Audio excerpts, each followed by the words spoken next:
Përshëndetje të nderuar miq, do të flasim për ngjarjen e rënd që ndodhi ditën e sotme pranë aeroportit të Rinasit ku ekzekutua Gilmando Dani, krau i gjatë i Emiliano Shullazit, ndërkohë që i plagosur mbeti shoferi, i cili po e transportonte me makinë, Muçi Shaljani, i cili është polis pra shofer i AMP-s, pjesë e Agjencisë Mbikëqyrjes Policore, një ngjarje e rënd jo vetëm për faktin që ndodhi pranë aeroportit, një zonë me siguri mjaft të lartë për shkak të fluturimeve ku dhe droni nuk lejohet që të ngrihet, por edhe për faktin që është i përfshirë në këtë ngjarje edhe një pjesëtar pra i AMP-s.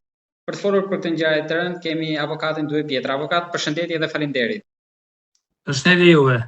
Avokat, ngjarje kriminaliteti goditi vetëm pak minuta pasi Ministria e Brendshme deklaroi në komision që Tirana, Shqipëria, një vend i sigurt, por si për ironi të fatit, sapo mbyll komisioni në një zonë, siç e përmenda edhe më lart, me mjaft rëndësi, me një rëndësi të veçantë si aeroporti, ndodhi një ngjarje që përfshin brenda shumë detaje dhe shumë, ndoshta mund të themi edhe skandale për sa i përket përfshirjes së shoferit. Inshallah ka qenë koincidencë, ashtu me radhë. Pra sapo Ministria e Brendshme je ban një deklarat dhe thot jemi vend i sigurt, goditet pra në mënyrë më makabre, në vendin më popullor të gjithë në zemrën e Shqipërisë, sepse është Rinasi, është porta hyrëse e të gjithë botës në Shqipëri. Për fat në zemrën e Ballkanit sipas statistikave, sepse është aeroporti që ka numër më të lartë pasagjerëve për vitin që mbyll vitin e kaluar që kishte. Është shumë e rëndë. Megjithatë, unë ngrej shumë dyshime dhe shumë pista që edhe këto ngjarje janë lidhura me politikën. Ne themi që kur dona me udhëtu, thotë të nisen në një orë para sepse në Rinas ka njëri që kalon prej trafikut. Dhe çuditërisht ndodh një vrasje dhe në këtë vrasje ndodh në këtë zemrën e Shqipërisë ku personat largohen me makinë. Kjo është e tmerrshme, është e pa tolerueshme dhe unë nuk them që ministri ose kryeministri gjithë t'japi ndërheqjen, po duhet të them që nuk kemi garanci. Kjo është shumë e rëndësishme. Pra garancia këtu nuk është sepse nëse do kapej, do kishte një farë i shqiptarëve tek këto gjëra. Nësa kur personi kryen një vepër dhe nuk arrin të kapet, do thotë që jeta e qytetarëve është si me kënë dy balojra ping-pongut. Pra avokat të shistoj, ndoshta mund gjasoj me ata të Santosit, që në mes të bllokut arritit të aratiset. Ai ishte me motor pak. Ai Santosit është krejt ndryshe, më e lehtë, sepse kishte me mira rrugë që mund të largohej.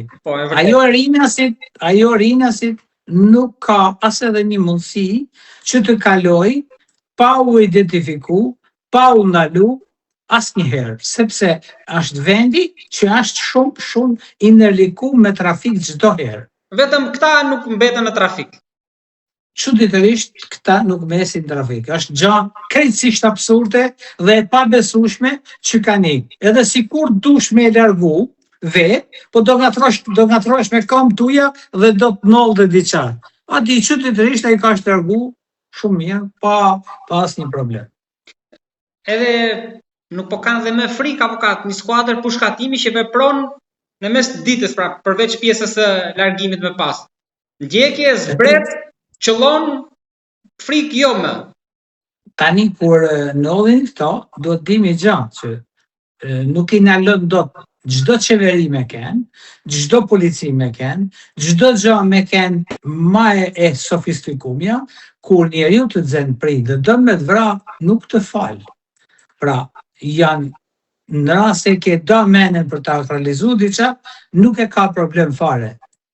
Edhe si kur të kapej, por çuditërisht pas ka ikë gjë e çuditshme, që të bjen të krijon me një pikpyetje shumë të që arrin për të realizuar diçka që ti ke frikë tani për të nej 5 minuta dikun, sepse do ndodhi një ngjarje dhe aty mund të kapin edhe plumat qartë. Por, du të them vetëm i gjatë, që ndryshe nga vrasja në Shkodër, që hyri me automatike e vrau kështu, Lokal. pra, kjo ishte vrasje sofistikume, pa dëmtu të tjerët. Pra, ishte direkt të shinjestra. Dhe si pas disa burimeve, a i zbriti dhe e realizoi që të krijote besimin që e ka kryer punën. Pra, kishte edhe kohë me zbrit nga makina, kishte edhe kohë për ta kryer një veprim tjetër dhe asnjë gjë kjo është e çuditshme. Pra do të vdekur me çdo kush, pra nuk mjaftua nuk mjaftoi pra përqelluar nga distanca, nga makina në makinë, por të zbriste, ta shikonte të vdekur me sy. Avokat, po përsa i përket shoferit, ndjesin të preva? Jo, shoferit normalisht tani më bën një pikë pyetje të madhe, nëse ai ka qenë punojës i AMP-s apo jo. Nuk e di a është apo ka qenë. Sipas burimeve mediatike, është pjesë e AMP-s. Megjithatë nuk e kam këtë informacion, por është shumë e rëndë që të flasim realitetin, edhe kjo është shumë e rëndë që të merrej në mbrojtje vetëm në qoftë se do ishin element pra të implikuar politika me këtë punë. Nëse politika do kishte lidhje me këtë moment, jam shumë dakord që mund të ishin punojës të AMP-s, punojës policisë e me radhë. E përjashtoni këtë? Unë nuk mendoj që mund të ketë shku privatisht. Pra privatisht nuk ka. Se kuptoj. Një punojës i AMP-s nuk mund shkojnë privatisht, si thonë, për të realizuar diçka që automatikisht të fut shkokën në ato zjarre, është e tmerrshme. Por mendoj që mos ka lidhje me politikën, jo me persona. Avokat, edhe për të futur tek vetë ngjarja brenda përpos rrethanave dhe vendit, sa ka zbritur në Rinas nga Barcelona? Këtu duhet ketë pas ndonjë spion brenda, ndonjë që ka trashtuar se si ka mundësi që të bëhet organizimi në kaq shpejt, pra e ditë që do vinte. Nuk është rasti. Pa nuk ka nevojë organizimi sot në Shqipëri, ka pas thënë edhe Mussolini, unë në Shqipëri marr informacionet pa lek.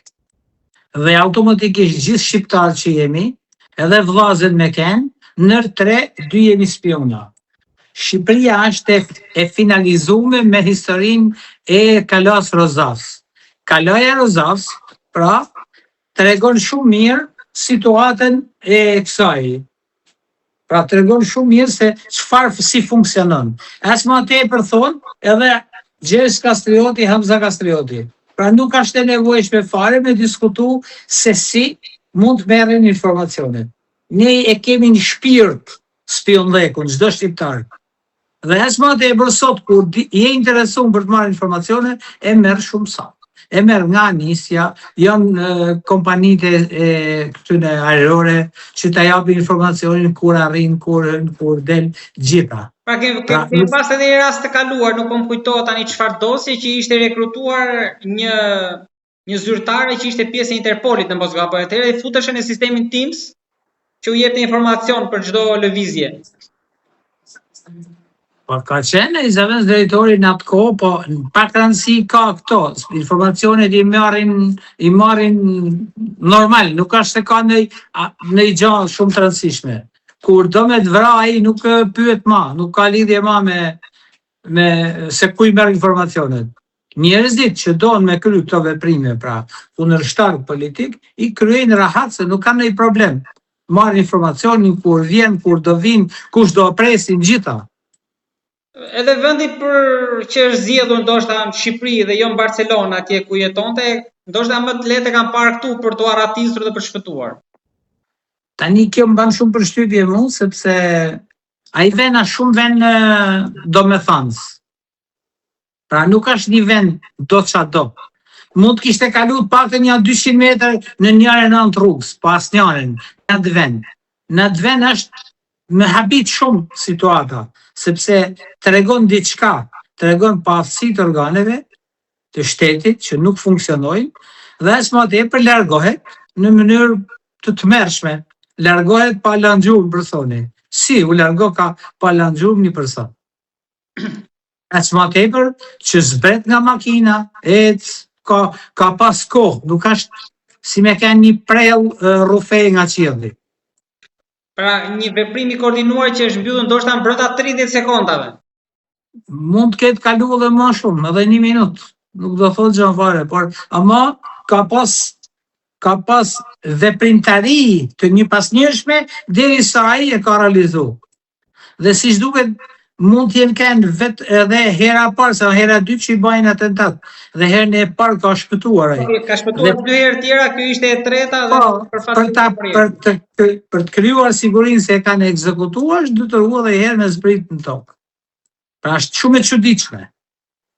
Sepse u fol në media dhe se ishte makinë e binduar, por në fakt rezulton që nuk ishte e tillë.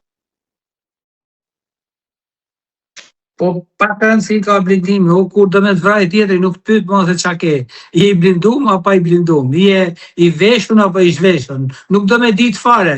Pra, këto grupe për eliminimin e njëri tjetër shu funksionojnë. Pas ti do kemi tjetërin se kështu do funksionojnë.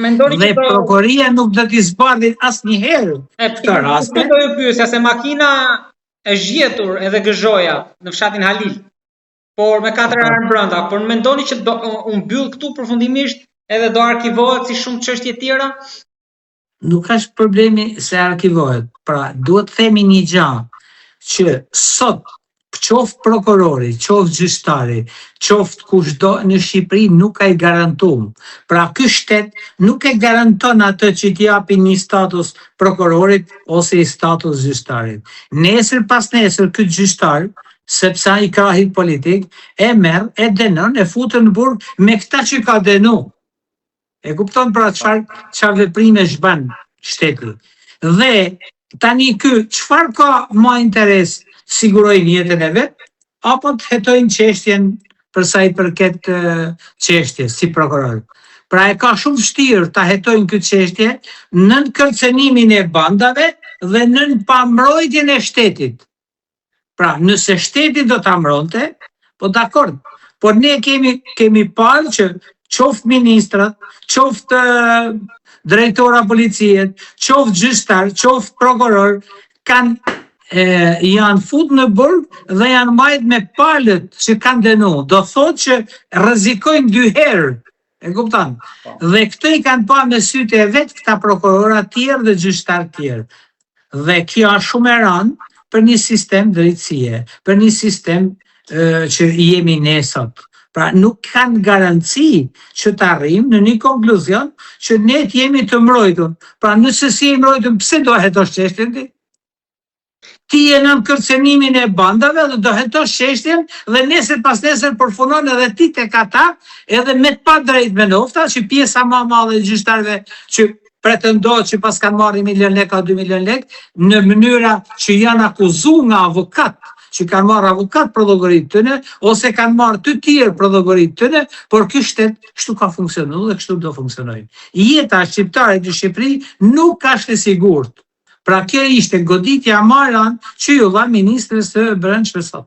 Pra avokat ju për ta mbyllur, po më thoni që grupet kriminale do ta gjejnë vrasësin më shpejt dhe më përpara se sa shteti. Në këtë rast që i biznesmeni do vazhdoj.